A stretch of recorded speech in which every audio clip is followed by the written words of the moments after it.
no me dejas participar de la sociedad, no me dejas criticar de la sociedad, no me dejas enfrentar mi realidad contra la de ustedes.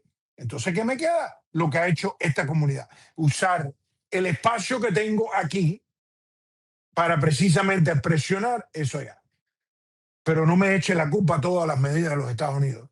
Que en La Habana haya dengue, haya ropuche, haya basura en las calles. Eso no es culpa del embargo. Yo no quiero someter a Cuba. Yo quiero que Cuba se deje respetar y respete a sus ciudadanos. Yo confío que Marco Rubio representa mucho de su totalidad.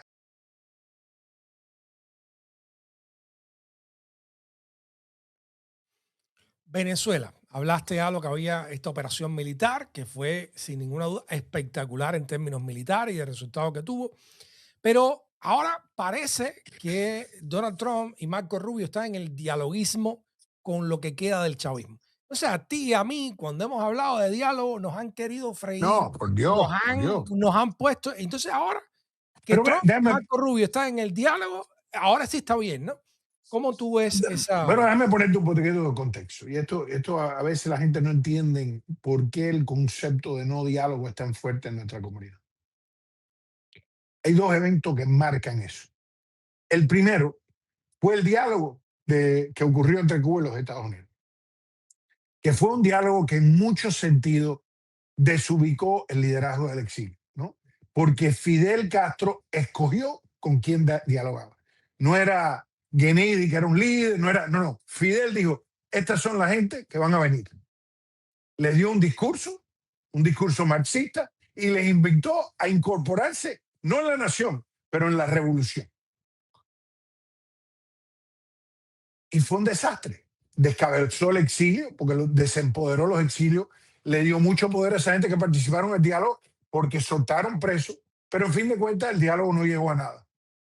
En muchos sentidos, que esto se pierde en la historia, el perdedor fue Fidel Castro, porque después del diálogo, aunque Fidel estaba en todo su apogeo de poder, acababa de ser elegido presidente de los países no alineados, acababa de ganar la guerra en Angola. Entonces él estaba, el comunismo a todo tren. Cuba no era primer mundo, tú no podías escoger lo que comías, pero había algo para comer, ¿no? Esa realidad, cuando se tropieza con los eventos del diálogo, que son los viajes de la comunidad, literalmente destroza la gran mentira de la revolución cubana y empiezan los cubanos a luchar por su propio espacio. Ese marca ese evento en la historia. Y el otro es la creación de la Fundación Nacional Cubana Americana después de Mariel. Porque el Mariel también fue un desastre para esta comunidad, porque una comunidad que tenía el índice de criminalidad muy bajo, que habían sido incorporados en la sociedad del sur de la Florida bastante acertadamente, habían escrito leyes para que los profesionales pudieran revalidar sus títulos, tanto los abogados como los médicos, como los ingenieros.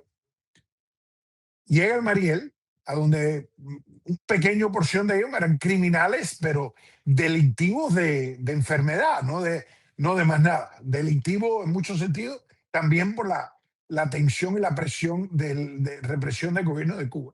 Los sueltan en una sociedad libre, esa gente, pues muchos cayeron presos, hubieron todo tipo de problemas aquí.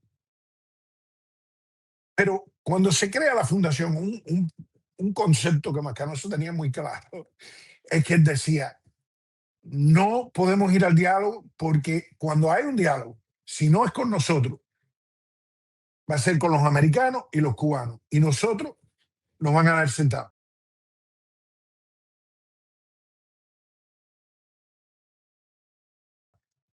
Y ese terror que tenía Mascanosa, o déjame no decir terror, esa Cautela. teoría, tutela de Mascanosa, esa teoría de Mascanosa, la vimos en la televisión hace menos de una semana. Vamos, recogemos al criminal ¿cómo se llama este hombre? De Maduro y su esposa. Y cuando el presidente hace la conferencia de prensa, dice, Mariconina, no te vistas, que tú no vas a la fiesta. Pero fíjate, eso era lo que temía Mascanosa y lo que siempre hemos temido. Lo que pasó durante Obama, que Obama nos invitó al cóctel nos invitó a Cuba, pero nosotros nos fuimos arquitectos de esa relación. Y ahora voy a hablar un poquito más de eso en un momento. Pero lo que sí fue claro, que fue algo entre Cuba y los Estados Unidos, y los cubanos estábamos en la garita mirando. Estábamos en los asientos, en la audiencia, nos dio tremendo respeto. El discurso que dio Obama en Cuba fue bello, fue un homenaje a la capacidad y creatividad y tesón de esta comunidad, porque de verdad habló bien de nosotros ahí en cara de Raúl Castro. Pero vamos a estar claros, también cuando habló el otro día, Donald Trump, dijo, María Corina, no te viste que no va a la fiesta, pero también dijo una cosa, dijo, Cuba está al caerse, no tenemos que hacer nada porque se van a caer. Cuando le quitemos el petróleo, se van a caer. Vamos a estar claros, eso es una apuesta que se la hubiera hecho, llevamos 70 años perdiendo esa apuesta. No, Cuba va a caer sola.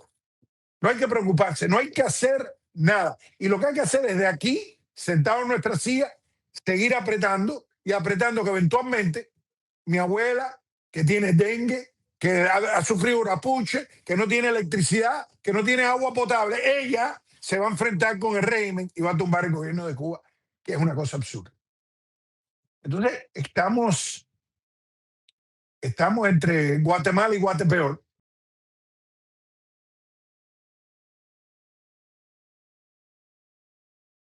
En estos casos, precisamente porque somos tan chicharrones a los americanos sin exigir algo. Y yo lo exijo. Por eso el otro día todo el mundo se puso bravo conmigo porque dice, no, le hiciste una defensa a Marco Rubio. No. Hizo una defensa a un plan que hizo Mascanoso y Marcó desde 1981. Que es decir, hasta que nosotros no estemos en el cuarto, no se puede negociar. Bueno, Marco Rubio está en el cuarto. Fíjate, los venezolanos tenían a un presidente electo popularmente y a una premio Nobel de la Paz. Y le dijeron, no te ponga el traje. Primero le dijeron, no te sirve el traje. No tienes el respeto para tener esa posición. Y segundo, no vas a la fiesta. Y a nosotros no te vistas tampoco porque hay que esperar que se caiga ese gobierno solo. Y eso ha sido una apuesta mala a donde yo he enterrado a muchos amigos que fueron los que me comenzaron en esta larga lucha. Entonces, uno mira esto y uno dice, bueno, ¿cuál serio estamos? Si nosotros no nos van a prestar la 82 división para ir a liberar a Cuba, ni quiero yo bombardear a Cuba. Entonces tenemos el momento de máxima poder, vamos a negociar. Este es el momento de negociar. Ahora, si tú y yo llegamos a decir eso, bueno, es que lo hemos dicho. Decimos eso, somos unos comunistas, somos unos arrastrados. Y sin embargo, ahora el presidente de ellos se lo está diciendo. Entonces ellos salen todos a negar que no hay negociación y sale el embajador de Cuba, el chargé d'affaires, el señor Hammond, y dice, si Donald Trump dice que está negociando, pues estamos negociando. Qué bueno, qué bueno. Y fíjate, de nuevo, yo quisiera que hubiera otro cubano ahí, pero yo confío que Marco Rubio representa mucho de su totalidad. No te quiero decir en los puntos específicos, pero representa nuestras ansias y aspiraciones para una mejor nación, libre, ojalá democrática, ojalá capitalista o por lo menos de mercado para que nuestras familias estén mejor. Pero, a ver, tú puedes hacer dos objeciones contra Marco Rubio. Dale, todas las que quieras. Primera objeción, Marco Rubio se olvidó de su principio. Él ha cambiado diametralmente para acomodarse al trumpismo en muchos puntos que son diametralmente opuestos a él, de su puño y letra. Estoy de acuerdo. No estamos hablando de eso. Yo critico todo eso ampliamente. Pero tiene que ver con la credibilidad del interlocutor y con el poder real que tenga el interlocutor, porque tú tienes que acomodarte todo eso, realmente cuánto se está considerando tu punto de vista. Pero vamos para ahí, vamos a hacer eso en parte. Dame las dos objeciones. Dale. Tú te extiendes. La segunda parte. Pica y extiende. Marco Rubio ha sido uno de los principales arquitectos de las sanciones generales contra Cuba, que mucha Correcto. gente aquí le Pero no parece que es, es sí, pero que, no es déjame terminar, que es legítimo o justo porque también del lado cubano se han ejercido excesos y crímenes correcto. contra los cubanos. Entonces tú dices, bueno, uno cancela al otro, ¿no? Pero en la realidad las sanciones han generado un nivel de un impacto serio y muy Ya, dañino para la ok, sociedad ok. cubana. Entonces, tienes un interlocutor que no tiene principios fijos y tienes un interlocutor que es responsable de un daño sistemático a esa población y que es uno de los principales Diana, vamos a estar claros, adversarios. vamos a estar claros. La implicación de toda negociación es que algo ha ocurrido. Por ejemplo, tú y yo nos conocemos, tú y yo no negociamos algo si no hay algo que negociar. Y como amigos, casi seguro no vamos a negociar. Tú me dices, oye, Joe, quiero coger tu carro este fin de semana porque quiero ir a Los Cayos. Y yo te digo, pero el carro mío está casi roto, pero si lo quieres usar, dale, ahí está. Eso no es una negociación, es un intercambio entre amigos.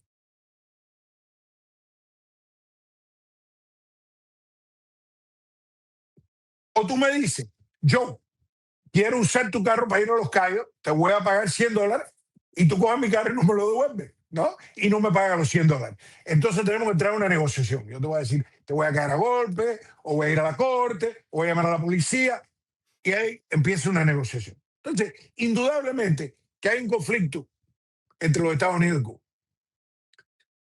Pero en muchos sentidos, ese conflicto, los que lo promocionan y lo llevan y lo nutren somos nosotros.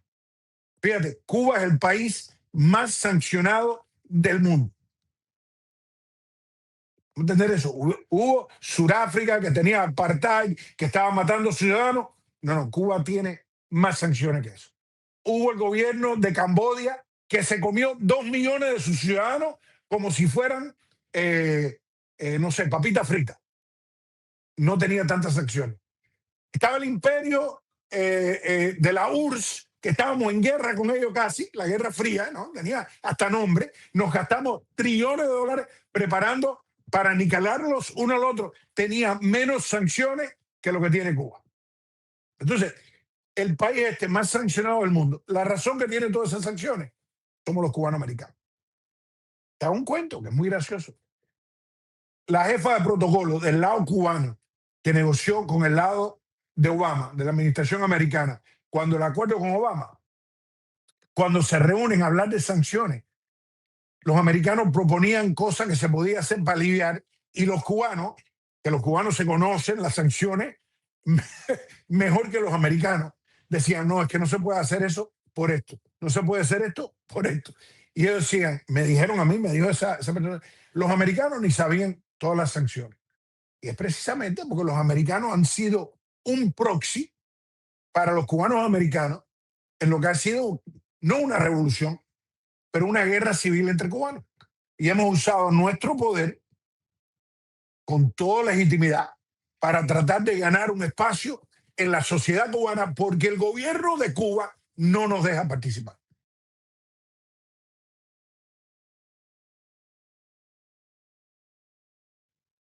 Vamos a estar claros, esto no es por una rencilla vieja, que sí, parte de esto es rencilla vieja. Le cayeron a golpe a mi abuelo en el 61 cuando le quitaron la finca. Okay. Y eso es un trauma que caga a la familia. Me desnacionalizaron cuando me pusieron nulo en el pasaporte. Pero también ese trauma lo han sufrido los que llegaron el otro día, cosa que le hicieron en Cuba. Los que llegaron hace 10, los que llegaron hace 20, los que llegaron hace 30. Ahí tenemos causa por nuestro odio. Pero como el gobierno de Cuba nunca ha buscado reconciliar con sus hijos, nunca ha buscado crear una relación. Fíjate, no hay país en el mundo que tenga ciudadano aquí que no se sintiera orgulloso y con suerte que uno de sus hijos llegara a secretario de Estado. Mañana, si nosotros nombráramos de secretario de Estado, no sé, a un alemán, los alemanes dijeran, miren qué bueno, un secretario de Estado de los Estados Unidos es alemán. Cuando Henry Kissinger era secretario de Estado, aunque era judío, los alemanes, fíjate, un tipo que se había tenido que ir por Alemania por el nazismo alemán. sentían orgullosos de Henry Kissinger en ese lugar. Sin embargo, la causa del miedo de Cuba, la causa de su ira, es que sus hijos, que fueron forzados a abandonar ese país, o los hijos de los hijos, que fueron forzados a abandonar ese país, ahora tienen poder. Y sí, queremos reclamar usando el poco poder que tenemos, que no es poco poder. Fíjate, los venezolanos tenían un premio Nobel de Paz y un presidente electo. Nosotros tenemos Marco Rubio. Y de nuevo, no es para justificar. Tú sabes que yo y Marco Rubio no estamos de acuerdo en 90% de nuestras metas ideológicas. Somos de partidos diferentes. Marco Rubio ha hecho campaña contra mí, ¿no? Cuando yo aspiraba al Congreso, contra mí. La mujer de Marco Rubio se paraba en una escuela para ayudar a mi oponente. No entiendo. Y yo posiblemente lo he hecho contra él. Pero ahora estamos en otra cosa. Ahora estamos hablando de una causa de cual nos encaminó, en el caso de Marcos, su padre, porque él nació aquí. En el caso mío, mi padre, Mascanosa, Pepe Hernández, otra gente que ayudaron mi formación cuando era un hombre más joven. Pero esa es la misma causa tuya cuando viniste en este país buscando libertad. Es la misma causa de, no sé, del que llegó ayer a una playa aquí de los Estados Unidos. Tengamos diferentes historias de cómo llegamos aquí. Pero una de las cosas bonitas de la comunidad cubana que después de 70 años no hemos abandonado el concepto de tener una Cuba libre, democrática, para el bien de todos, con el beneplácito de todos. Hemos sido víctimas de un gobierno que cuando discrepa de él te excluye, cuando discrepa de él te ataca o te fuerza a abandonar ese país. Y eso, tarde o temprano, políticas malas lo vas a pagar. Igual que empezamos esta conversación con los abusos que se le está haciendo a la comunidad hispana en este país, ese precio lo van a pagar los republicanos. Yo te voy a dar un clásico ejemplo. En California, antes California era un estado que era 50-50 por demócrata republicano. Por eso es que Reagan llega a la presidencia, porque empieza con uno de los estados grandes, que era California, ganó una elección muy amplia y muy poderosa, pero California votó por él. Hubo una elección a donde aspiró un señor que se llamaba Pete Wilson y estaba perdiendo la encuesta. Y entonces para ganar puso una enmienda en la Constitución que se llamaba 187, la proposición 187. Y era una proposición anti-inmigrante, anti-mexicana, en el caso de California. Desde ese entonces, no ha habido un republicano que ha ganado elección en el estado de California, con la excepción de Arnold Schwarzenegger. Y Arnold Schwarzenegger no es republicano, era un Kennedy y era arriba de eso el Terminator, ¿no? Así que era una cosa que no cae dentro del marco clásico de política. Y esto me parece que lo que están haciendo los republicanos es metiéndose un tiro a largo plazo en el pie con una comunidad que en los próximos 20 años va a pasar a los americanos en términos de número. Y ya los americanos van a parar de ser la mayoría, simplemente porque ahí siguen llegando, seguimos procreando y seguimos creciendo. Bueno, Y eso, técnicamente lo que ellos están tratando de hacer es impedir eso. correcto, Y correcto. técnicamente, Por eso es un proyecto racista. Pero cuando tú implantas un proyecto racista, fíjate, yo puede ser que yo no esté de acuerdo con la política, puede ser que yo tenga un desacuerdo con la economía, pero si tú no me das categoría de humano, yo no puedo estar contigo nunca. Parte del gran argumento que pero hace Marco Rubio está liderando eso. Marco Rubio es parte de eso, porque ellos piensan que sometiéndose es mejor que no. Y fíjate, prefiero que esté ahí y prefiero que trate, porque estamos hablando de dos cosas diferentes. Fíjate, hay una frase norteamericana que a nadie le gusta mirar cómo se hace la ley, porque es similar a cómo se hace una salchicha. Tú no sabes lo que vaya adentro, ni debes preguntar, ¿no? La política tiene muchas cosas que son feas y sucias, y muchos compromisos. La razón que yo soy demócrata es que yo pienso que del lado nuestro eso se hace menos. Y pienso, me gusta dormir bien y pienso ir al reino del Señor en un futuro. Ellos me parece que no. Pero bueno, tienen un Dios parece diferente.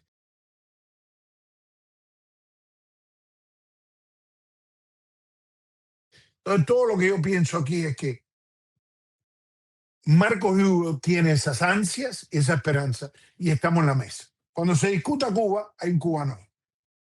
Y hay gente alrededor de Marco Rubio, que yo los conozco, que yo sé que no están de acuerdo con lo que se está haciendo, pero están involucrados en la temática de Cuba y yo pienso que tienen los mejores intereses del sentimiento que los cubanos americanos tenemos. Y por eso es que yo digo que ha llegado el momento de negociar. Eh, Yo no pienso que hay que esperar más. Yo no pienso que Cuba tiene que estar al nivel de Haití antes de negociar. Ahora, tú y yo vivimos en un mundo que es muy diferente. Yo me imagino que esto te pasa todo el tiempo a ti. Como te dijo el tipo que, tú sabes, era implacable con los comunistas y es muy cabrón, era el que iba a todas las marchas en Cuba, ¿no?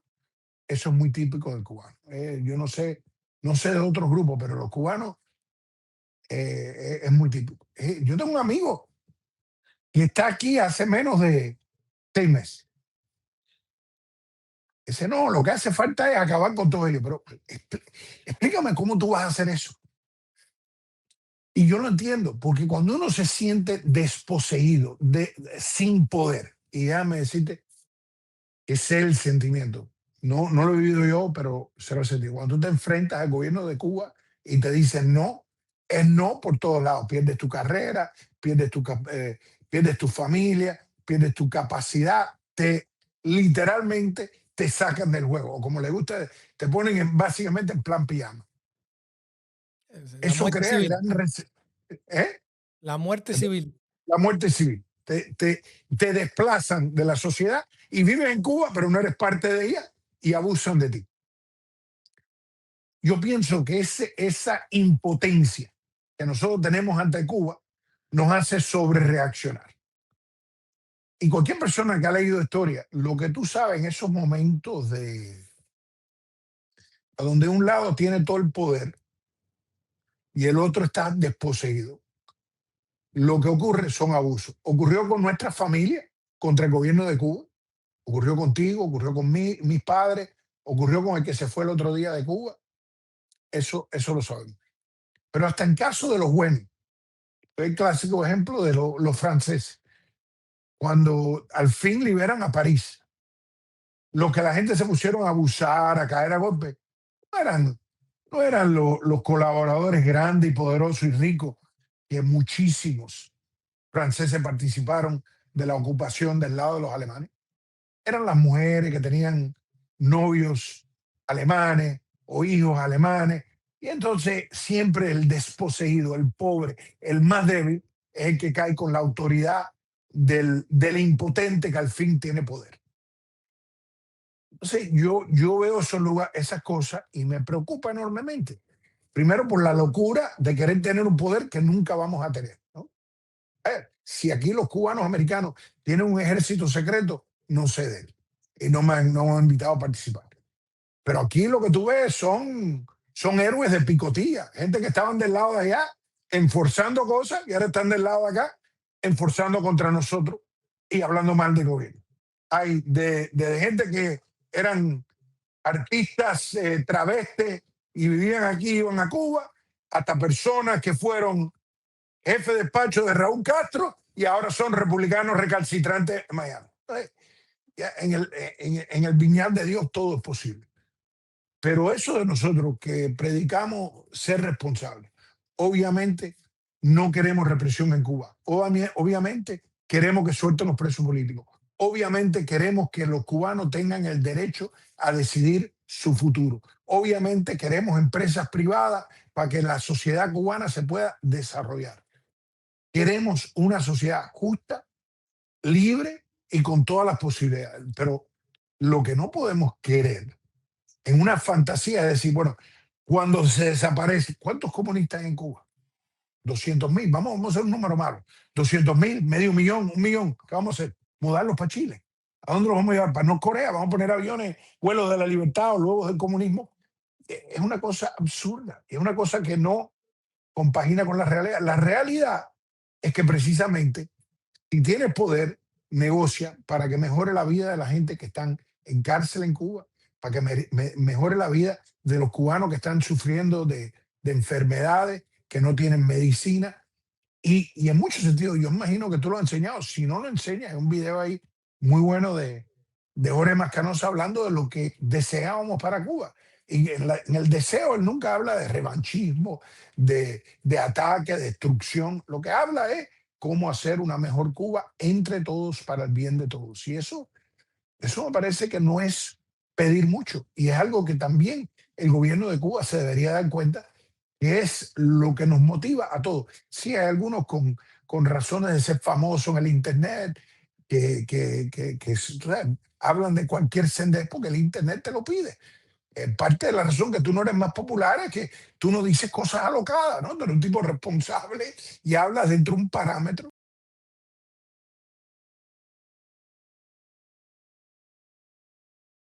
Y ahora lo ven algunos de nuestros amigos del lado republicano. Y yo, honestamente, estoy de acuerdo contigo. Las cosas de cual se ha prestado Marco Rubio son injustificables. Y de nuevo, me gustaría decir, bueno, mira, el secretario de Estado de los Estados Unidos, Kennedy Rodríguez, va a negociar con Cuba. Obviamente me sintiera más cómodo. Y fíjate, tú estás a la izquierda de mi posición en muchas cosas, pero sé que eres una persona decente, sé que tú deseas bien para Cuba. Este trauma colectivo que queremos desenterrar a Fidel Castro, revivirlo, fusilarlo de nuevo y tirarlo en una zanja, no es productivo a una futura nación. Y los que perpetuaron algunos de los peores crímenes, que todavía tienen vida, si son jóvenes, tienen 89, 88 años de edad, la mayoría ya pasaron a descanso eterno, y los que quedan, me parece que fuera más tortura darle un café con demasiado azúcar para que se lo lleve la diabetes que ocuparse en perseguirlo. En Pero Cuba no veremos. parece haber mucha receptividad tampoco al diálogo, ¿eh? No, Yo estaba pero viendo, nadie va a un diálogo, nadie va a un diálogo enseñando sus cartas.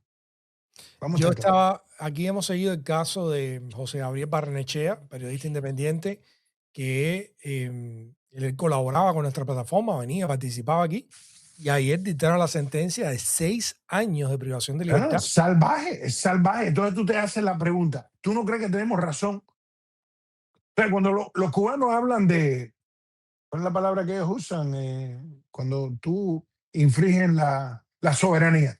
Es un ataque a nuestra soberanía. Pero ¿con qué tú quieres que nosotros nos fajemos? ¿Qué nos queda a nosotros si no usar los que se encuentran en los Estados Unidos, el poder de este gobierno para protestar contra ese gobierno? Porque no hay otra manera. No me dejas participar de la sociedad, no me dejas criticar de la sociedad, no me dejas enfrentar mi realidad contra la de ustedes. Entonces, ¿qué me queda? Lo que ha hecho esta comunidad. Usar el espacio que tengo aquí para precisamente presionar eso allá. No le gustará a Cuba, pero déjame decirte, cuando tú dices, Kennedy, la economía de Cuba sufre por las medidas. No te lo discuto, de las medidas de los Estados Unidos. Pero no me eche la culpa a todas las medidas de los Estados Unidos. Que en La Habana haya dengue, haya aeropuche, haya basura en las calles. Eso no es culpa del embargo. Eso es ineficiencia, o usar las palabras de Marco Rubio, incompetencia de los que gobiernan a Cuba. Entonces, obviamente lo fácil es quedarse callado. Lo fácil es hacer tu trabajo, aparecerte en una marcha al año delante en Versalles, atacar a los comunistas y irse para la casa, como hacen el 98% de los cubanos. Pero si queremos o aspiramos de verdad a tener efecto, uno dice, ¿cuál es el poder que tengo? ¿A dónde yo puedo poner ese poder para tener, la palabra norteamericana es leverage, no sé cómo se dice eso en español, para poder apuntalar mi poder para forzar algo que sea a beneficio de mi pueblo? Entonces, yo tengo amigos en Cuba que ven mis entrevistas y dicen, no, pero tú quieres someter a Cuba. Yo no quiero someter a Cuba. Yo quiero que Cuba se deje respetar y respete a sus ciudadanos. Y yo me siento como parte de esa nación y tengo un derecho de participar. Y lo tienes tú que naciste ahí y lo tiene el viejo mío que tiene 83 años. Pero Benito, ¿tú sabes cuánta gente yo he enterrado que fueron los que me empezaron este camino? Con su esperanza, su, su cariño por Cuba. Porque no hacían esto por odio.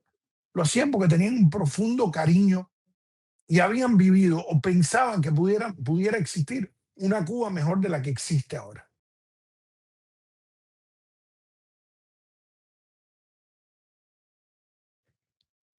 Y honestamente, no me parece que hay muchos cubanos que no piensen que puede existir. Y yo sé que no hay pocos cubanos que piensan que si mañana quitaran todas las restricciones norteamericanas, el gobierno de Cuba funcionara. Vamos a estar claros. Cuba nunca ha sido un país rico. Ha usado su posicionamiento globalmente para asociarse con mercados que en momentos le dio riqueza a algunos cubanos. Pero Rusia es un país rico y la URSS quebró. China no era un país rico, pero tuvieron que cambiar el modelo para que ciudadanos crearan la sociedad de clase media más grande del mundo. Y Vietnam no es un país capitalista, pero no es un país demócrata, pero sí cambiaron su economía para que los ciudadanos pudieran tener una mejor vida. Yo aspiro para más. Yo quiero que los cubanos puedan participar de su futuro. Yo quiero poder encontrar soluciones. Y la pregunta que yo me hago, ¿cómo es que los cubanos van a hacer? Porque conquistar a los norteamericanos no lo van a hacer. Entonces, si tú eres un gobernante de Cuba, te corresponde encontrar una solución. Fíjate, tú le has visto la cara de Macron cuando está al lado de Trump. Tiene que ser una cosa difícil. O el primer ministro de Canadá, que es una dama de señor, un intelectual brillante, y ahí haciéndole gracia a nuestro presidente, que le tiene que doler hasta el alma. Pero lo hace no porque quiere, es porque tiene. Entonces, yo he visto a Díaz Canel, yo he visto a Raúl Castro decir que él quiere un diálogo con los Estados Unidos. Pues vamos, pídanlo. Pues déjame decirte, si estamos hablando de gente que son de verdad comunistas, bueno, Chelsea Rodríguez y Jorge Rodríguez, su padre era un guerrillero comunista que fue asesinado en una operación dirigida por la CIA e implementada por el gobierno venezolano de ese momento. Y Marco Rubio tiene un diálogo con ese gobierno.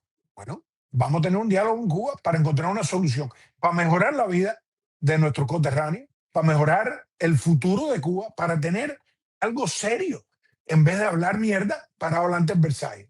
O decir salvajada, como dicen la gente. El otro día uno de estos enanos con complejo de líder. Primero hay que rescabrar la industria militar. Ay, por Dios, tú no te has parado en una esquina a coger una guagua en Cuba para tú decirme cómo vas a rescabrar los militares cubanos.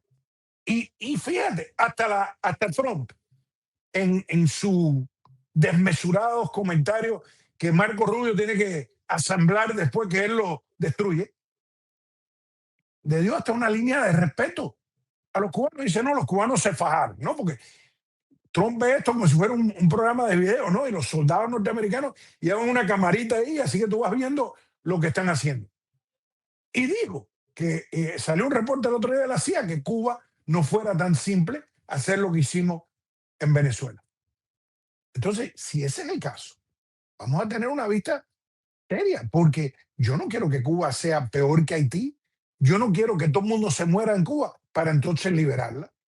Yo no quiero ir a estos idiotas que llegaron aquí en los 60 o los 70 y dicen, no, los cubanos que llegan hoy en día, esos cubanos son una mierda. Por Dios. Eso yo vi cuando vino Mariel, hablaban más de los Marielitos. Después vinieron los de los balseros y los Marielitos hablaban más de los balseros. Después vinieron los que vinieron por la frontera y los balseros hablaban más de ellos. Por Dios, somos todos cubanos. Queremos una Cuba mejor. Y yo me tengo que imaginar que hay gente en el gobierno de Cuba que desean una mejor Cuba. Y eso requiere encontrar un entendimiento entre todos los cubanos. Porque los cubanos, si tú piensas que el que le ha hecho todo el daño económico a Cuba es el embargo norteamericano, pues mira, el que mantiene ese embargo son 1 millón y pico de cubanos que viven en el sur de la Florida que tienen el uso del voto. Y el gobierno norteamericano. Y es más fácil hablar y tener un entendimiento entre todos los cubanos que tratar de convencer a mitad de la nación de los Estados Unidos que es una sanción en Cuba, porque el 80% de los norteamericanos, y saben algo de Cuba, saben de Fidel Castro, o a lo mejor Alicia Alonso. Y los otros que saben que somos una provincia mexicana, una provincia marítima de México, porque no tienen puta idea dónde está Cuba. Entonces, vamos a ser claros, vamos a encontrar este momento donde estamos en el medio de la luz, a donde la situación de Cuba va a empeorar, a donde precisamente tenemos el poder para decir, mira, no tiene que empeorar, puede mejorar. Vamos a encontrar un camino a donde podemos todos acordar. Y eso no quiere decir que se sometan. Eso no quiere decir que van a haber fusilamientos. Lo que quiere decir que hay que perseguir un camino a donde podemos encontrar el beneficio de la amplitud de la nación y cultura cubana con todos sus hijos, tanto los que están en Miami, como los que viven en Nueva York, con los que viven en el Cerro, como los que viven en Livianó, con los que viven en Santiago, con los que viven en París, con los que viven en España. Porque déjame decir que Cuba ha perdido casi una quinta parte de la nación cubana en los últimos 4 años, y esos cubanos, si no se incorporan al proyecto nacional, Cuba es un país que está viejo y tiene un problema demográfico que hace el problema que tienen los chinos lucir como una fantasía. Porque somos un país sin gente, con gente viejas que no pueden hacer y aprender las nuevas tecnologías que necesitamos para echar ese país hacia adelante. Y esto es una responsabilidad que nos queda a todos los cubanos. La responsabilidad no es ir a pararse en Versalles y hablar de Cuba del 55. La realidad es hablar de la Cuba del 2026 y cómo todos los cubanos podemos usar nuestro poder, nuestro amor por esa patria para construir una mejor nación. Y eso implica a todos esos cubanos que están ahí. Fíjate, todos esos cubanos. Los buenos, los malos, los medios, los descarados, los bailarines, los que no bailan. Los travestis también y todo lo que compone una sociedad. Pero yo me imagino que en ese término, me parece que todos los cubanos tenemos un acuerdo de casi el 90%. Y cuando la gente dice, no, porque esto es infringe nuestra soberanía. Ay, por Dios, la soberanía ustedes me la quitaron a mis padres cuando los votaron del país. Se la quitaron a más de 2 millones y pico de cubanos que se encuentran en el sur de la Florida. Se la quitaron a más de 4 millones que se encuentran regados alrededor del mundo.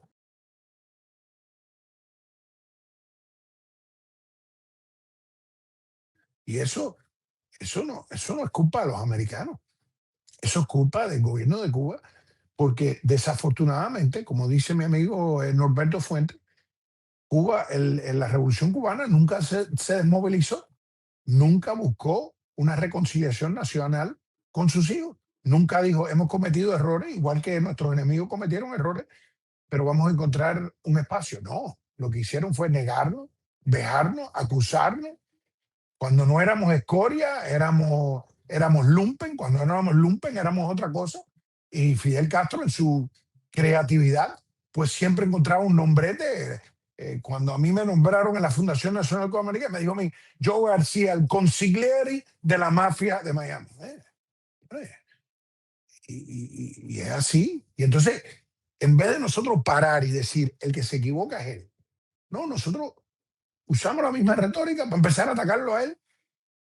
Y señores, lo que tenemos que encontrar una solución que no tiene que ver con el pasado, tiene que ver con el futuro. Obviamente, tenemos que reconciliar y reconocer la historia de Cuba. Lo malo, lo bueno, lo mediano y los enormes errores que cometimos muchísimos de los cubanos. Porque lo que ha ocurrido en Cuba no lo hizo un hombre, lo hicieron mucha gente. Pero si seguimos fajados para desenterrar a Fidel y fusilarlo de nuevo, lo que vamos a seguir es gente muriendo de dengue, de orapuchi, de chikungunya y de todo tipo de enfermedades que son prevenibles en el mundo moderno y sin embargo no son prevenibles 90 millas de donde estamos sentados ahora mismo. Yo, muchísimas gracias por estar con nosotros acá. Yo creo que el tema es profundo y sin ninguna duda yo creo que no tiene, por lo menos, no tiene fin cuando nos ponemos a contar la historia. Así que nada, Sí, un no. abrazo. Pero sí, pero fíjate, y tiene futuro. Uno se queda hablando del pasado cuando no puede mirar al futuro. El pasado te puede enseñar mucho, pero el futuro todos podemos construir juntos. Y ahí va a haber cosas muy desagradables. Diana, yo me imagino que tú has tenido gente con quien te has fajado y has tenido que reconciliar con ellos. Pero las reconciliaciones más difíciles son las con gente que vas a tener que seguir viendo. Y eso requiere dar mucho de sí mismo, ¿no? Porque ya te han dañado y uno se da cuenta que tiene que seguir ahí, sea por un hijo o sea por intereses familiares. Y nosotros tenemos esos intereses, nos sobra. pero ese futuro lo podemos hacer juntos. No quiere decir que tienes que compartir todos los criterios, pero tenemos que compartir una misma superficie, que es la nación cubana, que requiere de todos nosotros. Gracias por la oportunidad de estar contigo.